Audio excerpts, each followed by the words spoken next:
Hi friends, welcome to our channel. మీరు చూస్తున్న super Sunitha kitchen and vlogs. ఈరోజు నేను కాకరకాయ క్యారెట్తో ఒక మంచి రెసిపీ చేసి చూపిస్తాను. దానికోసం ఇప్పుడు మనకి కాకరకాయ కర్రీ చేసిన సగం మంది తినరు ఇంట్లో, క్యారెట్ కట్ చేసి ఇచ్చిన పిల్లలు తినరు కదా. ఈ రెండింటిని కలిపి మంచి వంటకం ఒకటి తయారు చేసి చూపిస్తాను చూడండి. దానికి ముందుగా స్టవ్ వెలిగించుకొని కడాయి పెట్టుకోవాలి. ఇప్పుడు దాంట్లో మనం ఆయిల్ వేసుకొని ప్రాసెస్ స్టార్ట్ చేసుకుందాం.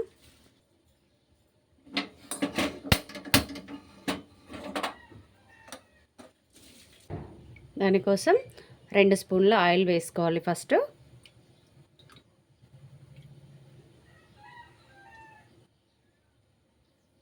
ఇప్పుడు మనం ఇందులో 1/2 కేజీ కాకరకాయ ముక్కలు కట్ చేసి పెట్టుకున్నాను. వీటిని దోరగా ఫ్రై చేసుకోవాలి.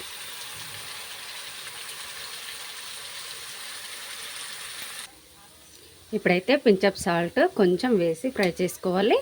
కొంచెం రంగు మారిపోయింది కదా, పూర్తిగా ఫ్రై అయ్యేంత వరకు మనము ఇలా కలుపుతూ ఫ్రై చేసుకోవాలి. చూడండి ఫ్రెండ్స్, ఈ విధంగా మనము కాకరకాయలు అయితే ఫ్రై చేసుకోవాలి. ఇలా ఫ్రై చేసుకున్న తర్వాత తీసి పక్కన పెట్టేసుకొని ఇప్పుడు మళ్ళీ క్యారెట్ ఫ్రై చేస్తూ కర్రీ ప్రిపేర్ చేసుకుందాం. ఇప్పుడు మళ్ళీ 2 కప్పుల ఆయిల్ వేసుకొని క్యారెట్ని అయితే ఫ్రై చేసుకోవాలి. ఇప్పుడైతే ఇందులో ఆవాలు జీలకర్ర వేసుకుందాం. అదేవిధంగా 2 ఎండుమిరపకాయ ముక్కలు, అందులోనే పచ్చిమిరపకాయ ముక్కలు వేసుకుందాం. 3 పచ్చిమిరపకాయలు. ఇప్పుడు అందులోనే 2 మీడియం సైజు ఉల్లిగడ్డలు తీసుకొని కట్ చేసుకున్నాను, ఇవి కూడా వేసుకుందాం.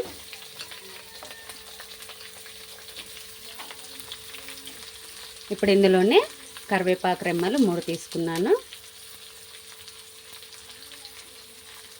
ఇప్పుడు వీటన్నింటినీ కలుపుతూ మంచిగా ఆనియన్ రంగు మారేంత వరకు ఫ్రై చేసుకోవాలి. పూర్తిగా రెడ్గా కావాల్సిన అవసరం లేదు, కొంచెం మెత్తబడితే సరిపోతుంది.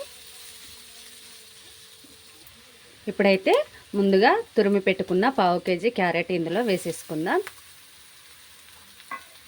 ఒకసారి మంచిగా కలుపుకొని క్యాప్ పెట్టేసుకుందాం.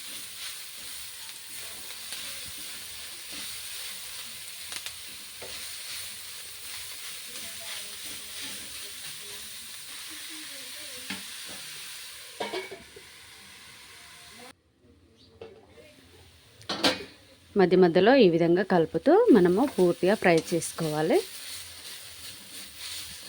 చూడండి, కొంచెం మెత్తబడిపోయింది. మరొక 2 నిమిషాల తర్వాత మళ్ళీ ఒకసారి కలుపుకోవాలి.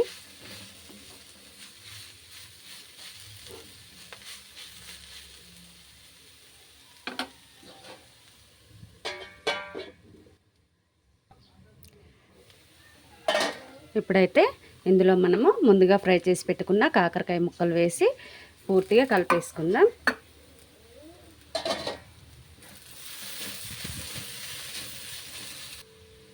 ఇప్పుడు ఇందులో మనం అల్లం వెల్లుల్లి పేస్ట్, అదేవిధంగా పసుపు,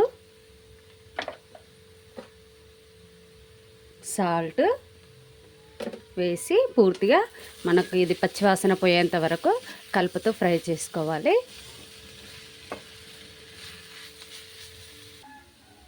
ఇప్పుడు ఈ విధంగా అన్నీ కలిపిన తర్వాత ఇలా మధ్యలో ఖాళీ ప్లేస్ తయారు చేసుకొని చిన్నగా కట్ చేసి పెట్టుకున్న టమాటా ముక్కల్ని ఇందులో వేసేసుకోవాలి.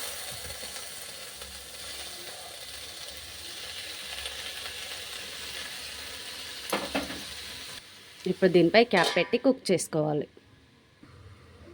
ఇప్పుడు క్యాప్ తీసి టమాటాలు మగ్గిపోయినాయి కదా, చూడండి ఇలాగా ఒకసారి వీటిని ప్రెస్ చేస్తూ కలిపేసి ఇందులో కలిపేసుకుంటే సాఫ్ట్గా కర్రీ ఉంటుందండి. దానికోసం అలా మధ్యలో ఈ కర్రీ మొత్తం సపరేట్ చేసి మధ్యలో వేసేసుకుంటే చాలా టేస్ట్ ఉంటుంది. ఇప్పుడు దీంట్లో మనము స్పైసెస్ యాడ్ చేద్దాం. కారము, ధనియా పౌడర్, కొబ్బరి పొడి వీటిని యాడ్ చేసుకొని కర్రీ ఫైనల్లోనికి వచ్చేసింది. ఇంకా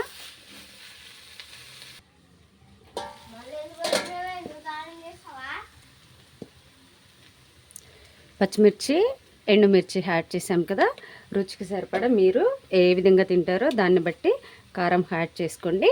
ఇప్పుడు కొబ్బరి పొడి, అదేవిధంగా 1 స్పూన్ ధనియాల పొడి వేసి వీటిని బాగా కలుపుకోవాలి. ఇప్పుడు చిన్న గ్లాస్ వాటర్ అయితే యాడ్ చేసుకోవాలి. దీనిని ఈ విధంగా పూర్తిగా కలుపుకొని 2 నిమిషాలు ఉంచుకొని కొత్తిమీర చల్లుకొని దించేసుకుంటే సరిపోతుంది. ఎంతో టేస్టీగా మనకు కాకరకాయ క్యారెట్ కర్రీ రెడీ అయిపోతుంది. ఇలా ముద్దగా సాఫ్ట్గా వచ్చే విధంగా చేసుకోండి. చపాతీ, రైస్, పూరి అన్నిట్లోకి చాలా టేస్టీగా ఉంటుంది. అసలు చేదు తెలియదు. ఇంకా పిల్లలు ఇది కాకరకాయనా క్యారెట్ అన్నది కూడా గుర్తుపట్టకుండా మనం ఇలా చేసి పెట్టామంటే టేస్టీగా లాగించేస్తారు కదా. 2 మినిట్స్ అయితే అయిపోయింది. ఒకసారి చూద్దాం. చూసారా, ప్యాన్ నుండి ఇలా సపరేట్ అవుతుంది కదా, ఆయిల్ మనకి ఇలా తెలుస్తుంది. అప్పుడు మనము దీనిపైన కొత్తిమీర చల్లుకొని దించేసుకుంటే సరిపోతుంది.